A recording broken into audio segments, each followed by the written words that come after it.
Astagfirullahaladzim.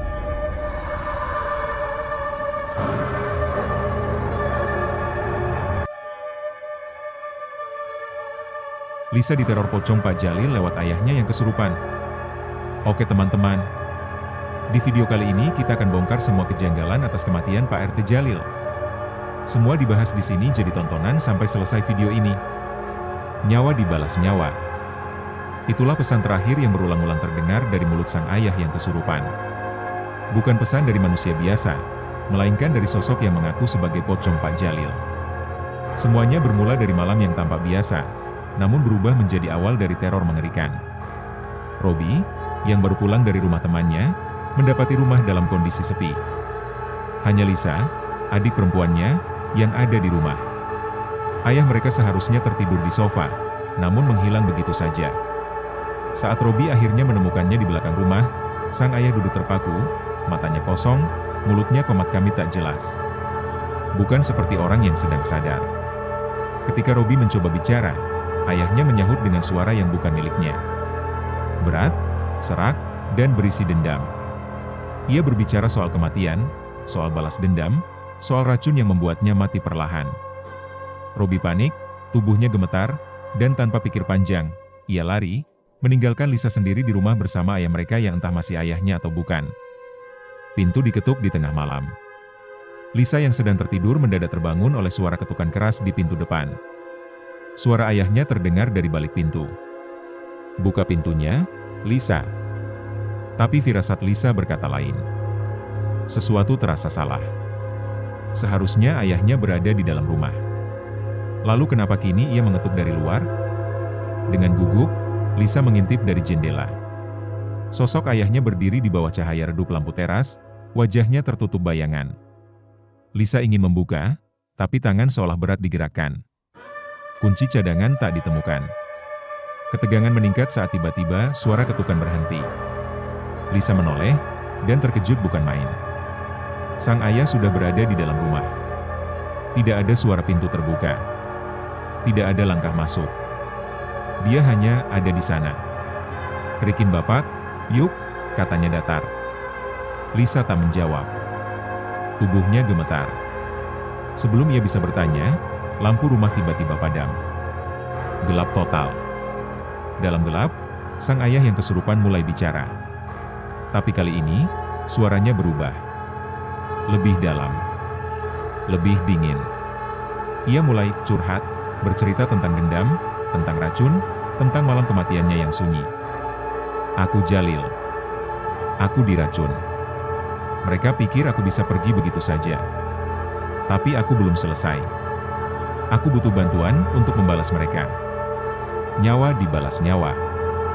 Rahasia kematian Pak Jalil. Pak Jalil adalah tetangga lama keluarga Lisa. Beberapa bulan lalu, ia ditemukan tewas mendadak.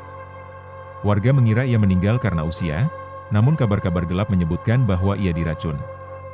Tak pernah ada penyelidikan lebih lanjut. Kasusnya terkubur, hingga malam itu. Kini arwahnya hadir, merasuk ke tubuh sang ayah, menyampaikan permintaan terakhir, balas dendam. Ia menyebut nama-nama samar. Suara berbisik yang menyelusup ke telinga Lisa dalam kegelapan. Saat itulah ponsel Lisa berdering. Robi menelepon kembali, suaranya putus-putus karena sinyal buruk, namun satu kalimatnya terdengar jelas. Kalau bapak ngetok pintu, jangan dibukain. Itu bukan bapak. Bapak kesurupan. Lisa menatap ke arah bapak yang kini duduk di lantai, punggung membungkuk, napas berat, seolah tubuhnya menahan beban yang bukan miliknya. Aroma anyir darah perlahan memenuhi udara. Dan dari balik gelap, Lisa mulai melihatnya. Bukan ayahnya. Sosok itu mulai memperlihatkan wujud asli, kain putih kumal melilit tubuhnya. Mata putih melotot. Mulut terkunci rapat oleh tali pocong. Bukan manusia. Bukan ayahnya. Itu Pak Jalil. Baiklah teman-teman, sekarang saatnya sesi baca-baca komentar. Buat kalian yang mau nitip salam buat yang di rumah atau buat yang lagi di rantau, boleh silahkan tulis di kolom komentar, nanti saya akan bacakan sebanyak mungkin komentar kalian. 1. Anak rumahan 87. Komentar. Duh, kok jadi takut tinggal sendiri di rumah, apalagi kalau lampu mati tengah malam. Balasan. Tenang, kalau tiba-tiba ada yang ngetok pintu dan ngaku-ngaku bapakmu, jangan dibuka dulu ya. Siapa tahu itu Pak Jalil numpang curhat. 2. Penggemar cerpen miti. Komentar. Kok bisa si pocong minta tolong? Kirain mereka cuma gentayangan doang. Balasan. Yang ini beda. Pak Jalil bukan cuma gentayangan, dia bawa misi. Dendamnya dalam, suaranya serak, dan targetnya jelas. 3. Laraswati, RI. Komentar. Plot twist banget pas bapaknya udah ada di dalam rumah. Merinding. Balasan. Itu momen Lisa sadar dia nggak sendirian, dan yang bersamanya bukan lagi ayah kandungnya. 4. Arif hantu lokal. Komentar. Tolong dong bikin versi audio horornya. Pasti makin serem. Balasan. Ide bagus. Bayangin suara ketukan pintu, napas berat di tengah mati lampu, dan bisikan, nyawa dibalas nyawa, dijamin merinding maksimal. 5. Faizal baca horor. Komentar. Itu si Robi pengecut banget sih ninggalin Lisa sendirian. Balasan. Setuju. Tapi mungkin kalau kamu lihat bapakmu ngomong pakai suara orang mati, kamu juga bakal lari duluan. 6. Nengsi Gostunter. Komentar. Berarti Pak Jalil diracun beneran? Siapa pelakunya? Balasan. Nah itu dia misterinya. Belum kebongkar. Tapi arwah Pak Jalil udah mulai nyebutin nama-nama. Tunggu kelanjutannya. 7. Dinda Pocong Lover. Komentar. Aku malah kasihan sama pocongnya. Cuma pengen keadilan. Balasan. Ya, betul. Tapi caranya minta tolong, bisa bikin jantung copot. 8. Rudy Setan Real. Komentar.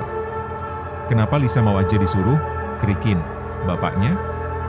Udah aneh banget loh itu. Balasan. Kadang, rasa hormat sama orang tua lebih kuat dari firasat. Tapi dalam cerita ini, itu yang bikin Lisa hampir jadi korban kedua. 9. Mamat di ujung lorong. Komentar. Ini kisah nyata atau karangan? Balasan. Terinspirasi dari cerita rakyat dan urban legend. Tapi siapa tahu ada yang pernah ngalamin hal serupa. 10.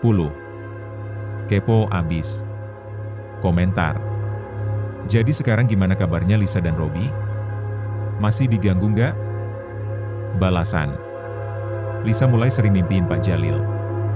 Robi malah ngilangin HP-nya karena takut dihubungi makhluk dunia lain. Teror belum selesai.